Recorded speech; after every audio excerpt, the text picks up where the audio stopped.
Hello, my name is Muhammad Ismail HAMIZ bin Muhammad FAZIL. My matrix number is 01DDT3A1088. Today I will present about question 1. Aiman joined a programming competition in his faculty. He was given 1 week to solve the problem. Aiman asked for your help to construct a program to reserve the word that entered the program. For example, if user enter ALI, the output will be display ILA to the screen. Aiman want you to use a stack to store the input. This is the coding using C++ method. They include IOStream. This library allow us to use std count and std scene to input the output. Include stack. This library provide the stack data structure will user to reverse the word. Include string. This library let us use std string, a type used to store text. Next is int main. That is where our program start at where our program start.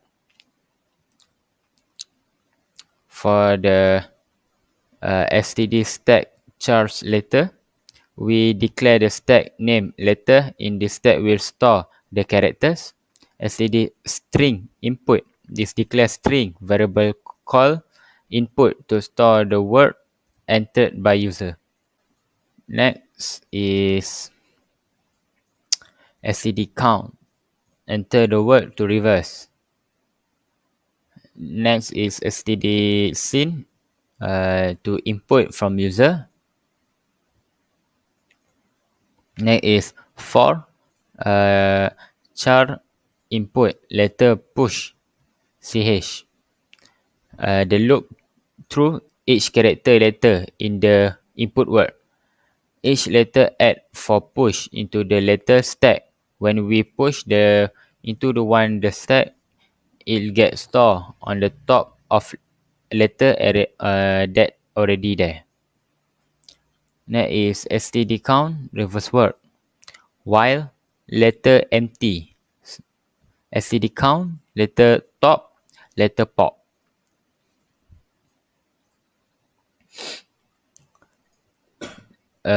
This line print reverse word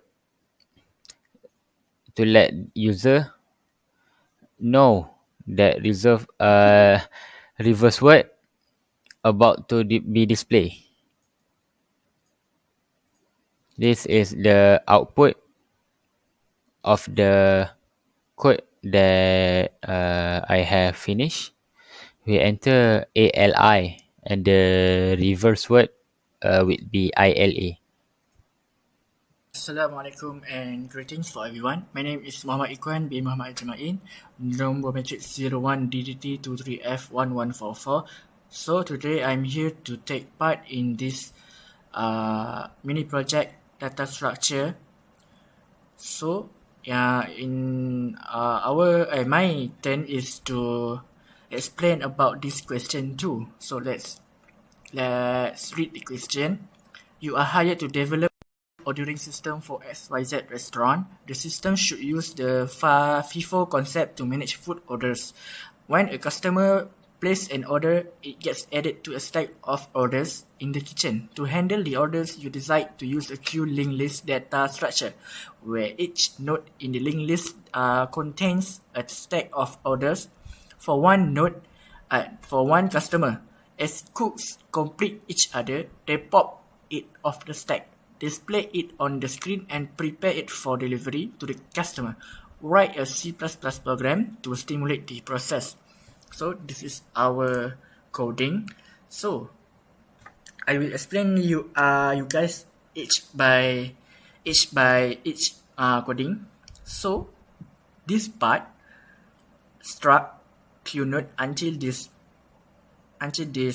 block statement explain about the queue node. The queue node is a structure that represent each order in the queue.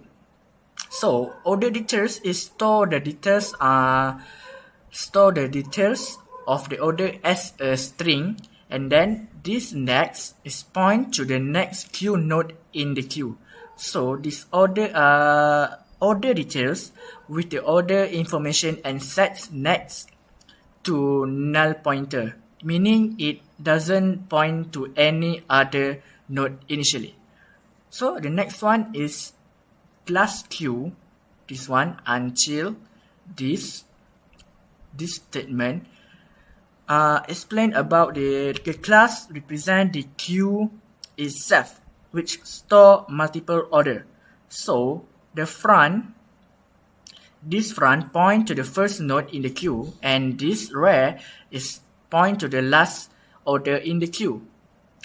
So this queue initialize an empty queue by setting front and red to null pointer. Okay, front and red to the null pointer. Next one is this one, void enqueue string order until this block statement. Okay, this line purpose is add a new order to the end of the queue. So this coding explain itself about how to add an order. So the new node, okay, the new node is created with the order details. First is check if queue is empty. If red is null pointer, both front and red point to the new node since it's the only node. Okay, link to the end of queue. If there are already orders, red pointer to next, point to the new node, and red is update to new node. Okay, the next one is void dequeue. This one until this statement. Okay, this purpose is to remove the FIFO in the queue. Okay, the first one is check if the queue is empty. If front is null pointer, print that queue is empty, no order to process, and then return. Okay, next one, process the first order. Print the details of the order in the front and store in the front. Okay, this one.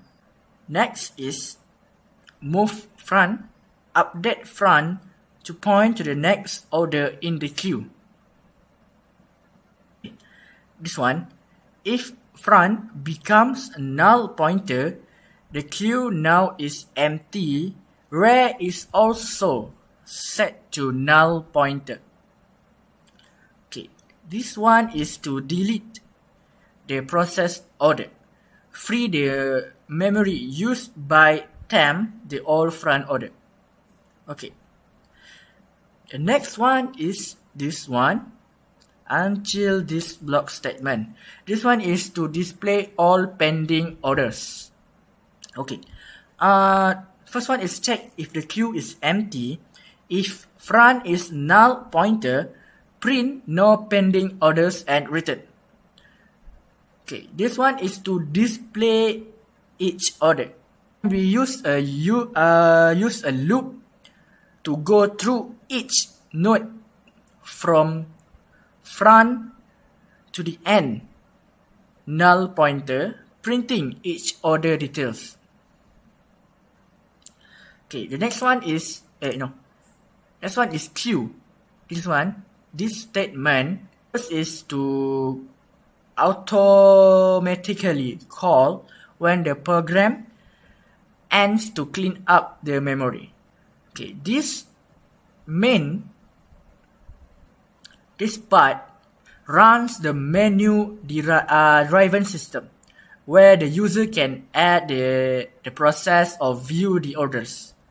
Okay, this in this main user can add order, process order, display order, and exit.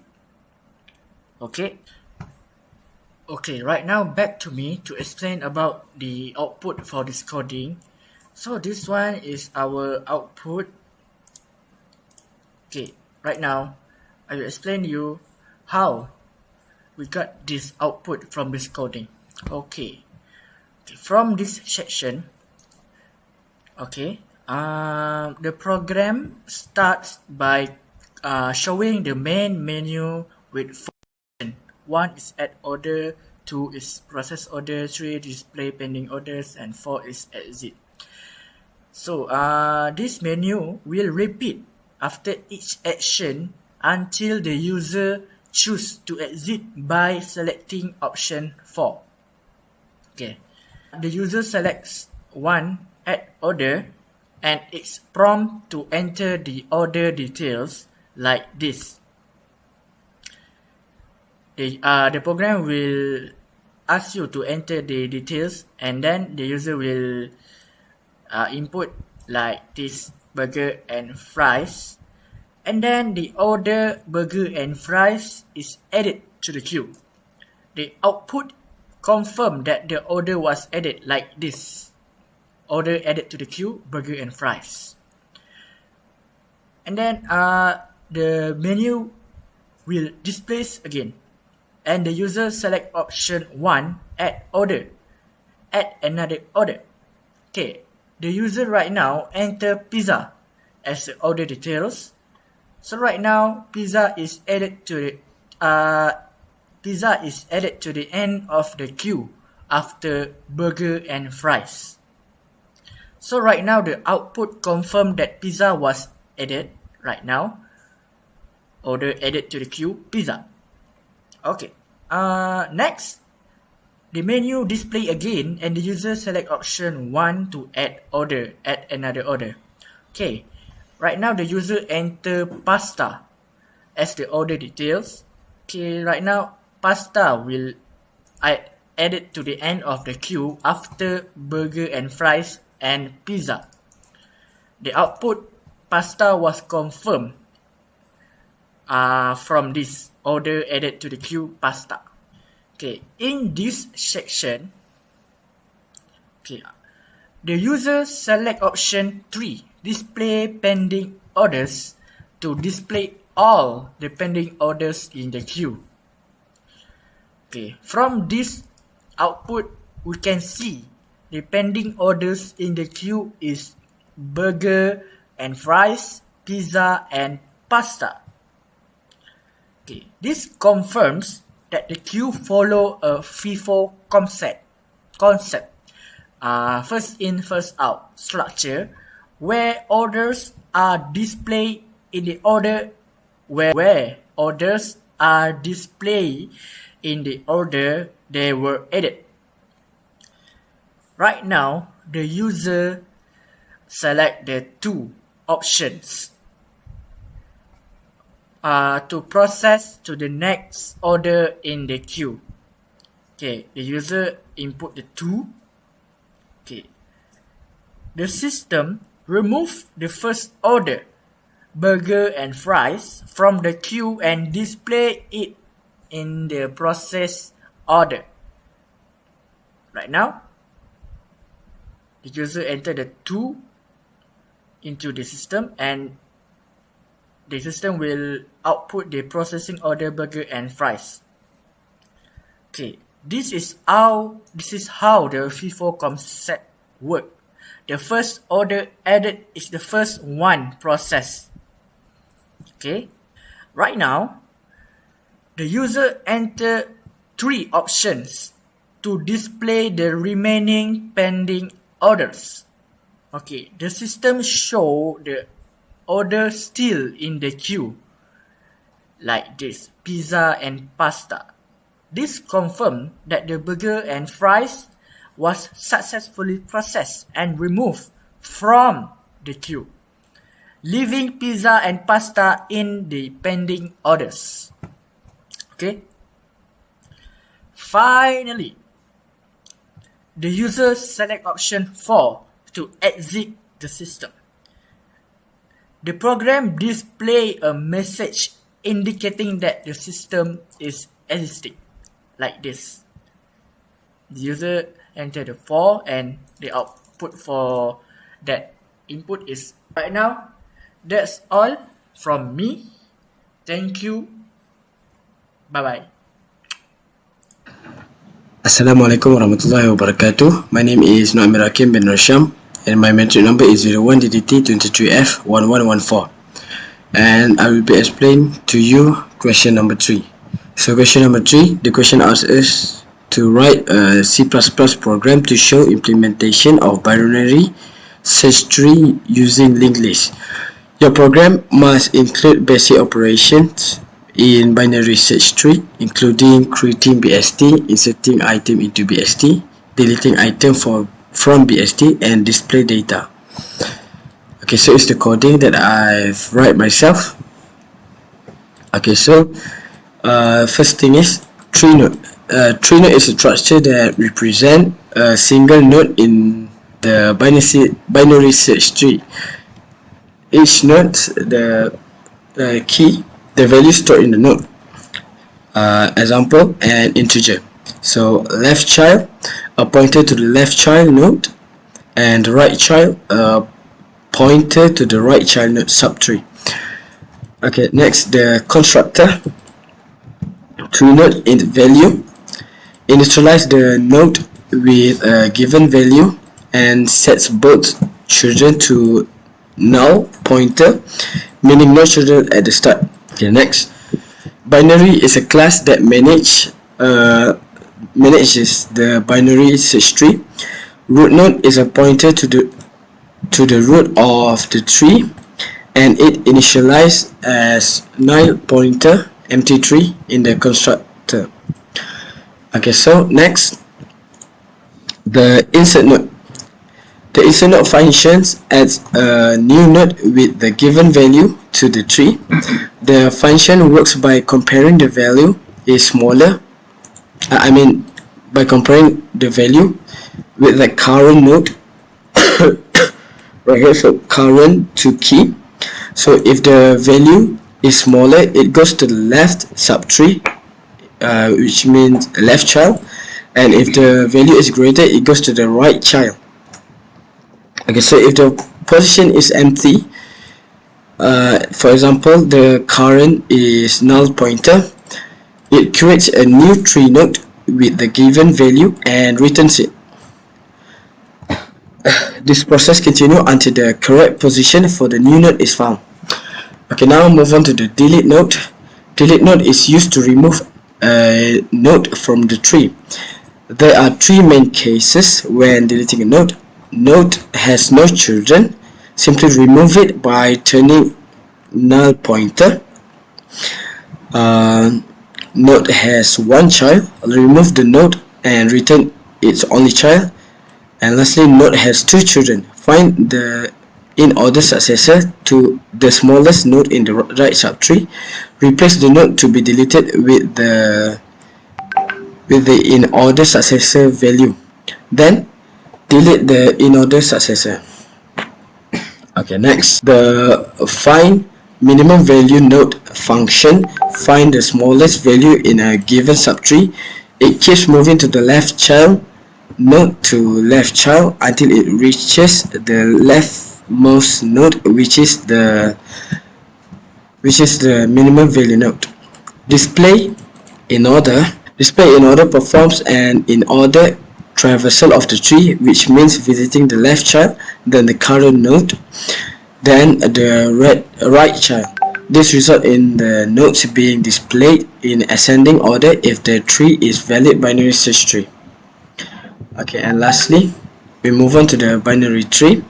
So first, we create a new binary tree object called tree. We insert several nodes into the tree values such as 50, 30, 20, 40, 70, 60, and 80 using insert node. Then we display the tree in order to see the elements in sorted order. Next, we delete the node with the value 20 using delete node. Finally, we display the tree again to see the updated result after the deletion. That's it from me.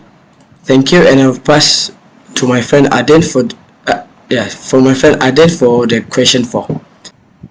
Hello, my name is Muhammad Danial bin Muhammad FAIZ and my matric number is 01 DDT3A and my part is to present about the linear searching in question 4. So the question is to ask us to find the 52 in the array. So this is the array 8, 11, 19, 25, 34, 47, 52, 55, 58 and 60, and they have 10 element. So we go for the first one, which is for the index 0 first. So does the index 0, which is 8, equal to 52? The answer is no. So we move on to the next one. Index 1, 11 equal to 52. So the answer is no. So we go for the next index, which is index 2. 19 equal to 52. The answer is no. So we go for the next index. Does 25 equal to 52? The answer is no. And the next index, which is index 4. Does 34 equal to 52? The answer is no. Next, we go to the next index. Index 5, 47 equal to 52. The answer is no. So we go for the index 6, which is this one. Does 52 equal to 52? The answer is yes. So the answer is 52 found in index 6. So for the next one is binary searching. So for the binary searching, we start with 0 index and end with 9. So we're gonna plus this number. We got 9 and divide by 2. So we got the 4.0. Wait, 4.5, which is this one. I choose this one, 34. So we need to compare 34 with 52. So 34 is lesser than 52. So we're gonna look on the right one and let the left one. So this one, 34, 47, 52, 55, 58 and 60. So we're gonna ignore this one. So the next one, we start with 5. Then we end with 9. So we need to plus this number to get the middle one. So 5 plus 9 divided by 2 equal to 7. So the 7 index is 55. So we need to compare 55 with the 52, and the 52 is lesser than 55. So it means we need to ignore this right number and focus on this one. So we're gonna start with the index 5 and end with the index 7. I'm sorry. So we need to plus these two number and divide by 2. We got a 5.5, which is this one, 47. So lastly, we need to, so since the 47 is the middle element, so we need to compare 47 with the 52. So we got that 47 is lesser than 52. So we need to look at the right one, at the greater one. So it found that only 52 available. So that means if 52 have found in index 6. So that's all for me. Thank you.